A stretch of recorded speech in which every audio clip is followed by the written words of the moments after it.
Salut amis catalans, aujourd'hui, c'est une journée bien particulière dans le monde du football. Avant d'aborder notre sujet principal sur le FC Barcelone, nous voulons rendre hommage à une star du football mondial.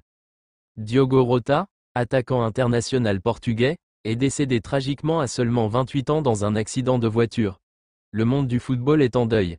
L'ancien joueur de Liverpool laisse derrière lui un grand vide. Toutes nos pensées vont à sa famille, ses proches, et à ses anciens coéquipiers.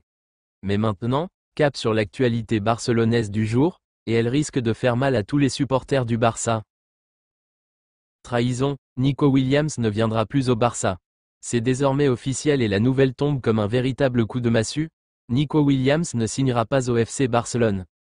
Alors que tout semble être aligné pour son arrivée au Camp Nou, le joueur de l'Athletic Bilbao a finalement décidé de prolonger son contrat avec le club basque jusqu'en 2035. Une décision qui a complètement surpris la direction catalane, et surtout les supporters blaugrana. Décidément, cette opération était l'un des dossiers les plus chauds du mercato. Joan Laporta et Deco étaient convaincus de pouvoir activer la clause libératoire du joueur après l'Euro.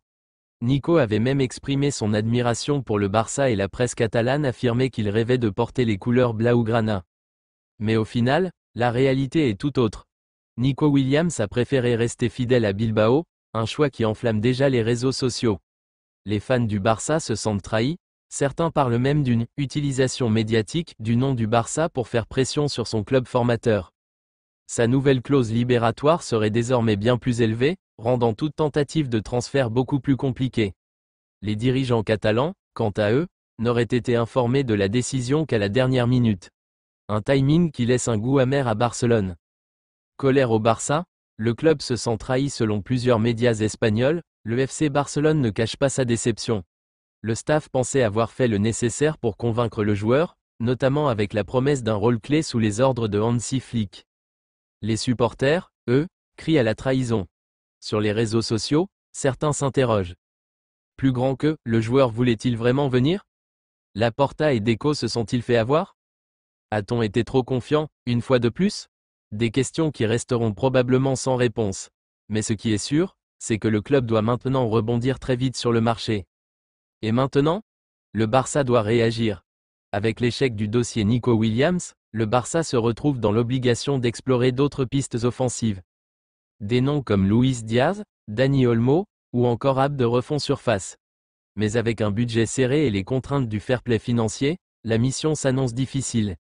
Hansi Flick devra ajuster ses plans rapidement, surtout si des départs se confirment dans les prochains jours. Le secteur offensif reste l'une des priorités absolues du club, et ce coup dur ne fait que renforcer l'urgence d'agir. Conclusion: la prolongation surprise de Nico Williams à Bilbao est un énorme coup dur pour le FC Barcelone. Le club perd ici une opportunité en or de recruter l'un des meilleurs ailiers espagnols du moment. Mais comme souvent dans l'histoire du Barça, chaque trahison ouvre la voie à un nouveau héros. À Joan Laporta, Deco et Hansi Flick de rebondir intelligemment. Et vous, supporters blaugrana, que pensez-vous de cette décision de Nico Williams? Est-ce une trahison ou un simple choix de carrière? Dites-le nous en commentaire.